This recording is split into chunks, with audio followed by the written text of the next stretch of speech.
Bem, estamos no segundo momento.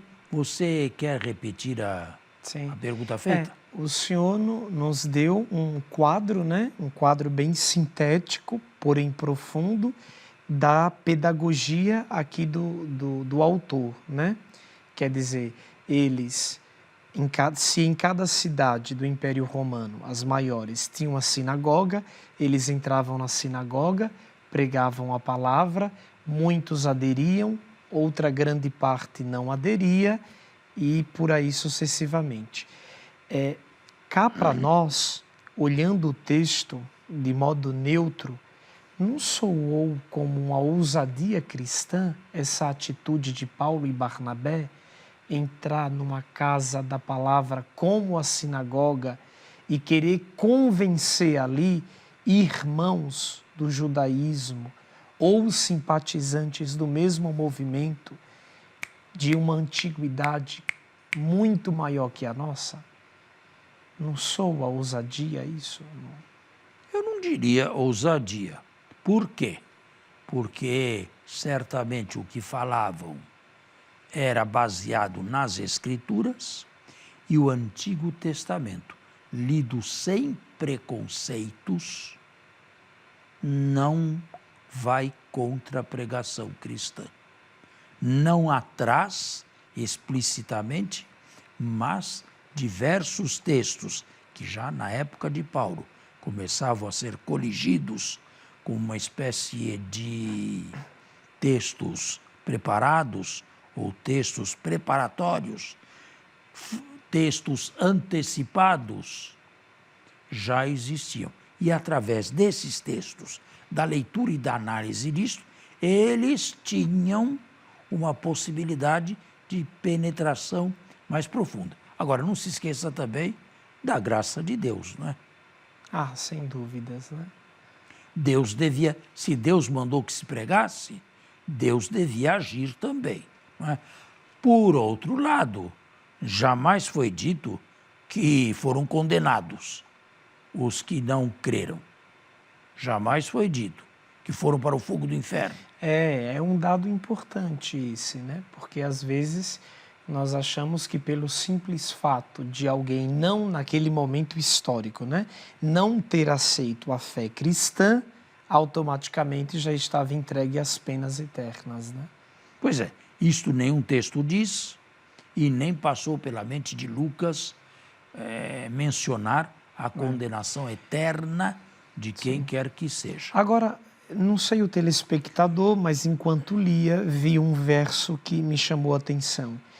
Quando os judeus começaram a ver a intrepidez com que Paulo e Barnabé falavam, eles começaram a criar uma espécie de motim, um movimento do contra, para que logo eles fossem retirados ali da comunidade e contaram até com mulheres. A minha pergunta é, olhando historicamente este episódio, anos o quê? 50?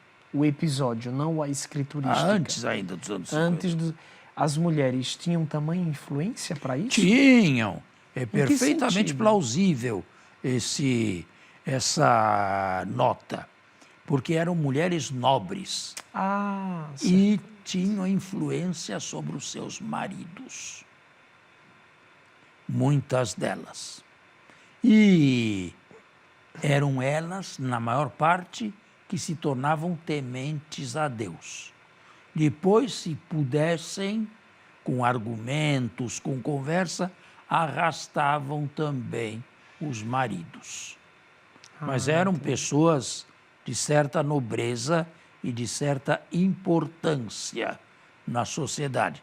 Digamos, com palavras boas, não palavras ruins ou chocantes, que eram as feministas do primeiro século.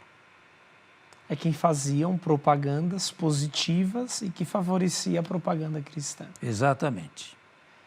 Elas também podiam se enquadrar numa espécie de benfeitoras dos apóstolos, dos discípulos? Podiam. Aquelas que ajudavam nas viagens? Podiam, perfeitamente. Certamente. Sobretudo aquelas que possuíam um poder posses, econômico. Né? Sim. A sociedade era bem estratificada nas cidades do Império. Agora, na mesma narrativa, Lucas parece querer nos deixar claro que se houve esse fechamento por parte dos judeus, houve uma profunda abertura por parte dos gentios. Disso a gente pode tirar alguma coisa teológica, alguma coisa positiva, alguma leitura Os atual? convidados da primeira hora, uma parábola, lucana ainda, recusaram e deram diversas escusas. Comprei uma junta de bois, comprei um terreno, me casei. E não vou poder ir à festa. Exatamente. E muitos virão do Oriente e do Ocidente e se assentarão à mesa primeiro. Sai pelas ruas e chama todos os que encontrarem. Cegos, coxos, aleijados, doentes. E gentios aqui. Num primeiro momento, judeus pecadores públicos. Que para os outros, a elite judaica religiosa, eram já condenados ao inferno. Prostitutas, publicanos, todos eles judeus. Num segundo momento, o texto foi interpretado de maneira outra, os gentios, os convidados da segunda hora. Quando Lucas preparou essa parábola, muito provavelmente dita por Jesus, ele já tinha em mente a articulação desta tradição aqui? Eu não diria que essa parábola foi muito provavelmente dita por Jesus. Foi dita por Jesus. Eu não digo isto, eu não tenho esta afirmação. Eu disse já aqui, ao menos en passant, que Jesus disse 2, 3 ou 4 parábolas que nós podemos afirmar com certeza. Por exemplo, a parábola do grão de mostarda. Só porque ela se encaixa na porque elas têm múltipla atestação. Agora, essa parábola aí... Ela é só lucana? É só fonte Q. É só fonte Q.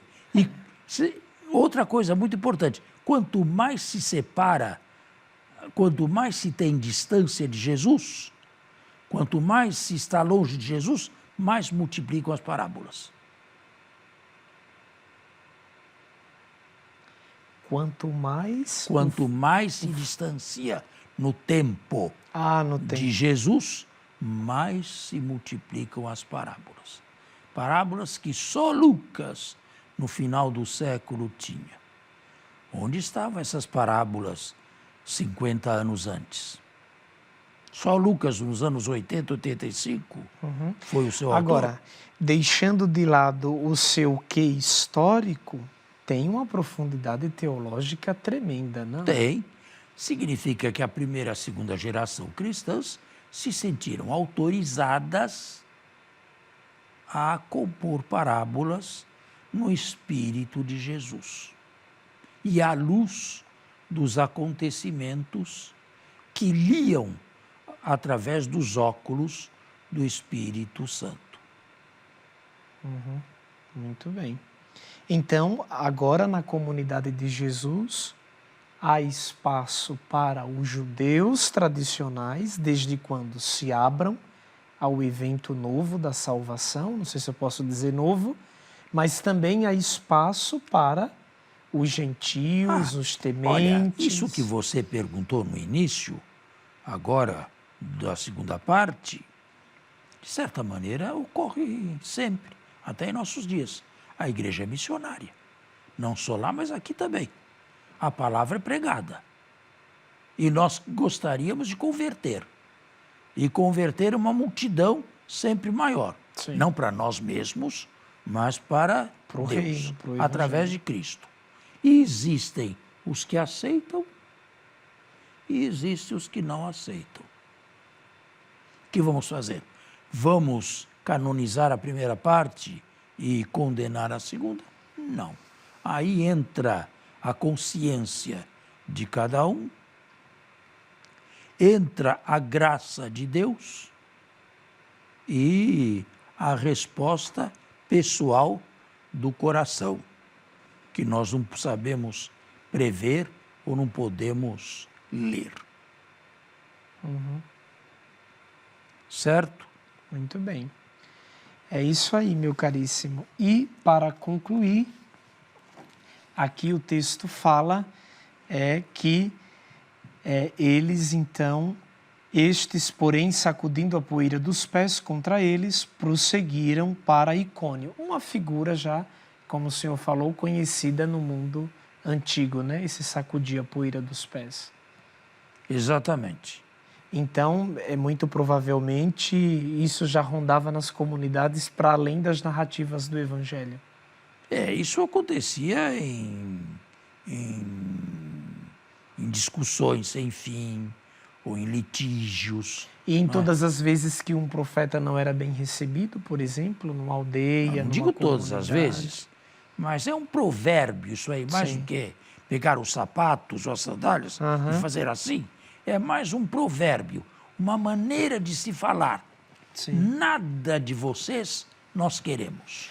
E fiquem como estão. E o texto fala, no último versículo, que os discípulos estavam, então, achavam... Os que aderiram. Os que aderiram, repletos da alegria do Espírito Santo. Já se aponta para algum dom aqui ou é teologicamente... O dom aqui são os carismas do Espírito Santo, de que deviam estar repletos e dar mostras disso. Mas agora temos que encerrar o programa, esperando estar novamente com todos no próximo domingo. Deus abençoe a todos. A você e a sua família, um abençoado domingo e uma boa semana.